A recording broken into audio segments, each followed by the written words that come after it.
हमारा तुम बोला। हाँ, ये हमारे हड़हा ग्राम सभा के नवयुवा, इनके सहयोग में बुजुर्ग, और ये आप देख रहे हैं प्यार का झुंड।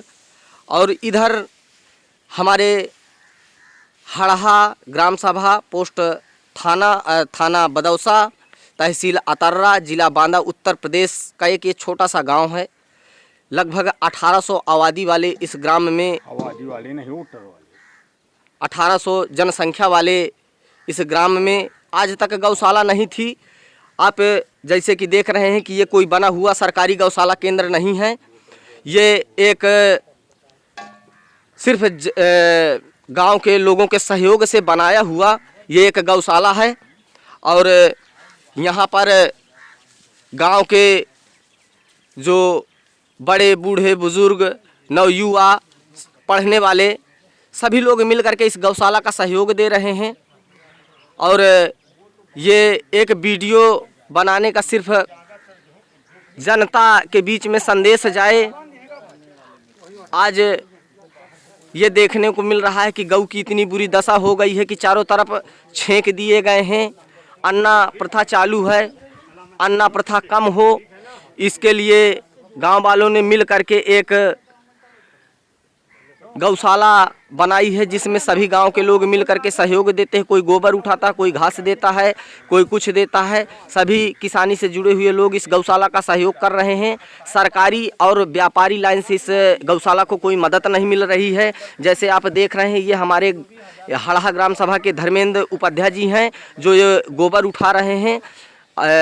कहा जाए तो पेशे से अच्छे मैकेनिक भी और शिक्षित, सम्मानित और प्रतिष्ठित हैं। युवाओं का सदा उत्साह वर्धन करने वाले और बुजुर्गों के बीच में सम्मान पाने वाले ये युवा हैं। इन्होंने इस गौशाला की नींव के लिए बहुत ही अथक प्रयास किया, और जिससे एक दिन ऐसा हुआ कि अति शीघ्र आज ये गौशाला चल रहा है। और इस गौशाला में किसी न सहयोग मिलने के बावजूद भी एक विशेष उत्साह है कि नहीं, इसको हम चलाएंगे, कैसे भी हो इसी रूप में गऊओं की सेवा होगी। इस सर्दी में इन गायों की मदद होगी। और बगल में देख रहे हैं, ये हमारे गांव के चौरिया जी हैं, जो गोबर उठा रहे हैं और साफ़ सफाई कर रहे हैं। इसी बाड़े में गऊएं रहती हैं, चारा खाती हैं और इसी घास को गिरा करके इसी के ऊपर लेटती हैं, जिससे कि अधिक सर्दी भी नहीं को लगती है और झुंड का झुंड बना के रहती। इनको रात में ना तो दौड़ाया जाता है, ना भगाया जाता है। ये गऊएं यहीं घुसी रहती हैं। स्वेच्छा से इनके अंदर पानी पीने के लिए उचित व्यवस्था है। और ये हमारे गाँव के बेलमुहा जी हैं, ये गौ माता के सहयोग में ऐसा योगदान दे रहे हैं जैसे इनका कोई बहुत ही ज़रूरी घर का इंतजाम लगा हो। ये सुबह ऐसे ही सभी लोग मिलकर के कार्य करते हैं। ये हमारे सुबह 6 बजे से, और ये हमारे पंडित जी हैं। ये देखिए, आप समझ रहे होंगे कि राम नामी साफी डाल के समझ रहे हैं कि मानते हैं कि इससे भी एक धर्म जुड़ा है और गौ सेवा भी एक धर्म का कार्य है। इससे एक प्रकार का संदेश जाता है कि जो लोग धर्म को मानते हैं वो गौ माता को माने। और भारतवर्ष की सदा प्रथा रही है कि गौ, गंगा और कन्या, इनका सम्मान सदा होता रहा है। और यही संदेश ब्राह्मण देवता हमारे इस ग्राम सभा से पूरे भारत और पूरे हिंदुस्तान को देना चाहते हैं कि जहाँ गौएँ अन्ना हैं, उन अन्ना गौओं को इस तरह कहीं ना कहीं समुचित जगह पर एकत्रित करके और उनकी सेवा की जाए, ताकि फसल भी बचे, गऊओं की सेवा भी हो। और कहते हैं, साइंस भी इस बात को मानती है कि मुंह से निकला हुआ वर्ड यानी शब्द वायुमंडल में गूंजता रहता है। शायद है इनकी अघाय सांस या बद्दुआ अगर निकल जाए तो पूरे देश का नहीं, सृष्टि का ही विनाश हो सकता है। इस दृष्टि से जो धर्म से जुड़े हुए लोग हैं, जो शिक्षित लोग हैं, जो पढ़े लिखे लोग हैं, वो लोग भी इसमें भरपूर सहयोग दे रहे हैं। जैसे देख रहे हैं चारों तरफ। शब्द और जोड़ दो। हाँ जी चौरिया जी। उसमें उद्योगपति जी और प्रशासनिक अधिकारी अगर हमें चारा वारा की व्यवस्था और गौशाला की व्यवस्था बनवाने की कर दें जी, न समझ पा जी, तो इसका कार्य जो है बड़े अच्छे ढंग से सुचारू रूप से, हमारा विशेष अनुरोध हाँ, है, अनुरोध है, नंबर दे दिया समझ गए। इस गौशाला को इसमें आगे चलाने के लिए कुछ सरकारी सहायता प्रदान करें। आप हैं हमारे उपाध्याय जी, इस ग्राम सभा के कहे जाएं तो सम्मानित प्रतिष्ठित लोगों में से हैं। आप व्यापारी भी हैं और किसान भी हैं। देखिए उनके व्यवहार से कहीं से ये नहीं लग रहा कि उनका कोई व्यापार है। परमात्मा का दिया उनके पास बहुत अच्छा व्यापार है, किसानी से जुड़ा हुआ। जिस तरह का उनके पास सहयोग हो रहा है वो अपना सहयोग कर रहे हैं बिना किसी शर्म और संकोच के। वो दिखाना चाहते हैं और बताना चाहते हैं कि युवा इस धर्म के कार्य में आगे आए, क्योंकि जनसंख्या की दृष्टि से 80% हिंदुस्तान में युवा हैं। यानी हमारे देश में 80 करोड़ जनसंख्या 35 साल से कम उम्र वालों की है। तो उनका कहना है कि जितनी ज़्यादा से ज़्यादा हो युवा और व्यापारी, जैसे कि अभी हमारे चौरिया जी ने बताया कि व्यापारी इस पर कुछ हमारी मदद और सहयोग में हाथ आगे बढ़ाएंगे, जिससे हो सकता है कि इसका संदेश जन जन तक जाएगा और हर ग्राम सभा में हर जगह मदद हो पाएगी। शासन का सहयोग और प्रशासनिक सहयोग भी इसमें कुछ अगर मिलता है तो अति कृपा होगी।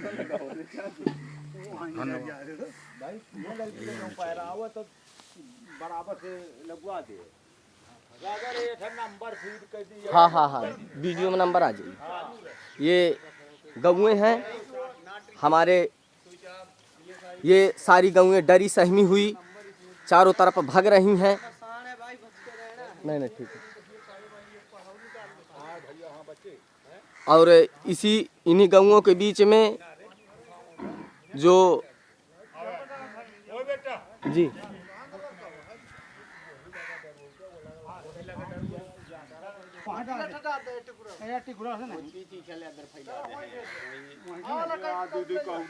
नहीं आवे एक एक कौड़ी लेके चाहे जा वही लगा कर निकल जा तो हो जाते।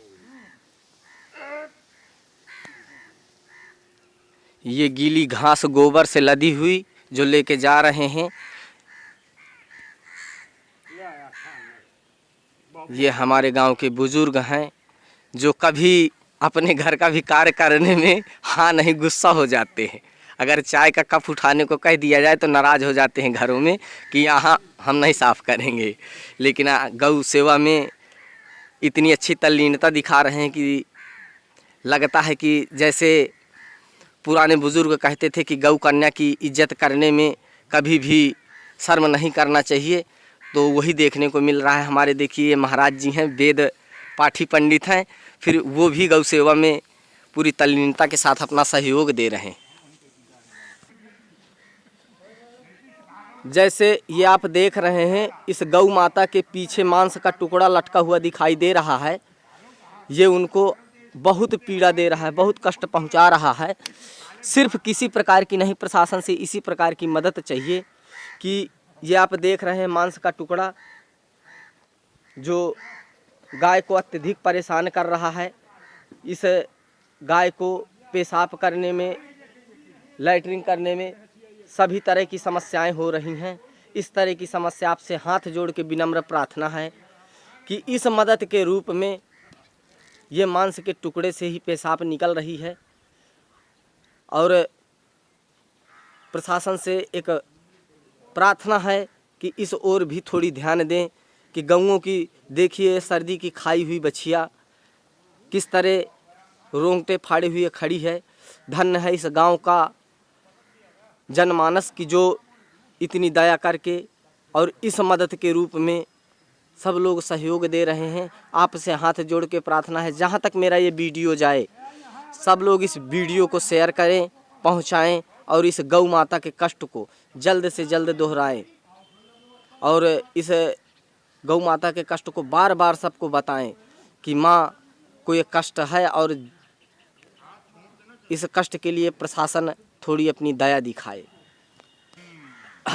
महाराज जी आप थोड़ी से नंबर बड़े मतलब धीरे धीरे से बताएंगे, सब लोग सबके नंबर चाहिए। हाँ लिखो धीरे धीरे। 9956 42 98 73। या ना हो ये मेरा मेरा हाँ हाँ आप सब लोग अलग अलग बताएंगे अपना। 9956 हाँ 9974 15 9956 9954 9974 15 15।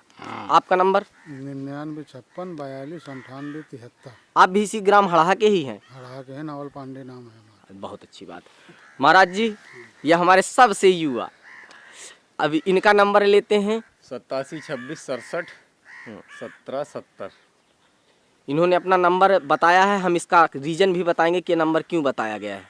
74 085 11 763 11 783। अच्छा महाराज जी आपका नंबर? 98 39 हम्म। 75 77 51। जी आपका महाराज जी?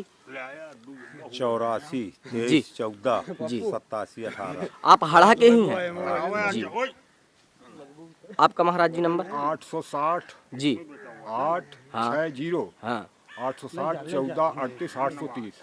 अच्छा, एक बात बताइए कि आप लोगों ने नंबर क्यों दिया है, इसके विषय में आप लोगों का क्या कहना है?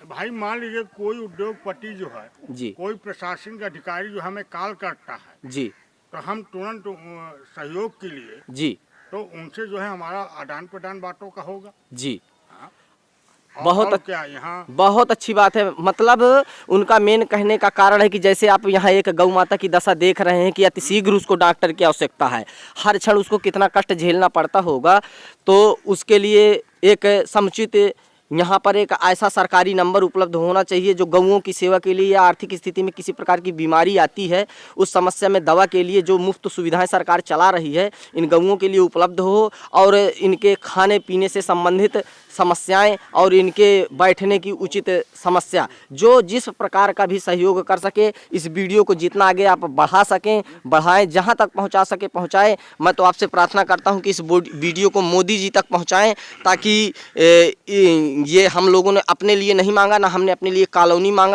रखा, ना कोई राशन कार्ड मांग रखा। हमने सिर्फ मांगा है तो मोदी जी से सिर्फ इतना कि मोदी जी मात्र इन गौ माताओं की रक्षा के लिए, शायद अगर ये हमारे ग्राम सभा की गौ माताएं हमें आशीर्वाद दे देंगी तो शायद इस गांव के अंदर धर्म जीवित होने पर हमारा ऑटोमेटिक कल्याण हो जाएगा। तो हे मोदी जी, आप सरकारी अधिकारियों के थ्रू, अपने स्वयं के स्वयं सेवकों के थ्रू और अपने व्यक्तियों के थ्रू हमारी इस गौशाला में अतिशीघ्र मदद करने की कृपा की जाए।